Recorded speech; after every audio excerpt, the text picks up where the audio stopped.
মাঝে মধ্যে রাতে চলাফেরা করবেন। রাতে আঁধারে বসে থাকবেন। আঁধারে বসে থাকবেন এই কারণেই, আমাদের প্রতিটা মানুষেরই, প্রতিটা প্রাণীরই মৃত্যু অনেক নিকটে। আমাদের প্রতিটা মানুষের, প্রতিটা প্রাণীর কিন্তু মৃত্যু অতি নিকটে। একদিন কিন্তু আমাদের প্রতিটা মানুষেরই অন্ধকার কবরে শুয়ে থাকতে হবে, অন্ধকার কবরে ঘুমাতে হবে। তাই দুনিয়াতে থাকতেই অন্ধকারে থাকার চেষ্টা করুন। অন্ধকার দেখেন, মানুষের টাকা পয়সা, ধন দৌলত, সয় সম্পত্তি আত্মসাৎ না করে মানুষের কাছে ভালো থাকুন। ভালো থাকুন এই কারণেই, আপনার মৃত্যুর পরে প্রতিটা মানুষ যেন আপনাকে ভালো বলে এবং কি আপনার জন্য দোয়া করে।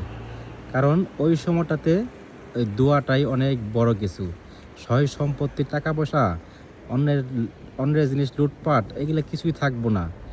আপনি মরার পরে সব কিছুই কিন্তু পড়ে থাকবে, কিন্তু আপনার জন্য কিছু থাকবে না। তাই নিজের জন্য ভাবুন, পরকালের কথা ভাবুন। ভিডিওটা শেয়ার করে দেবেন। আল্লাহ হাফেজ।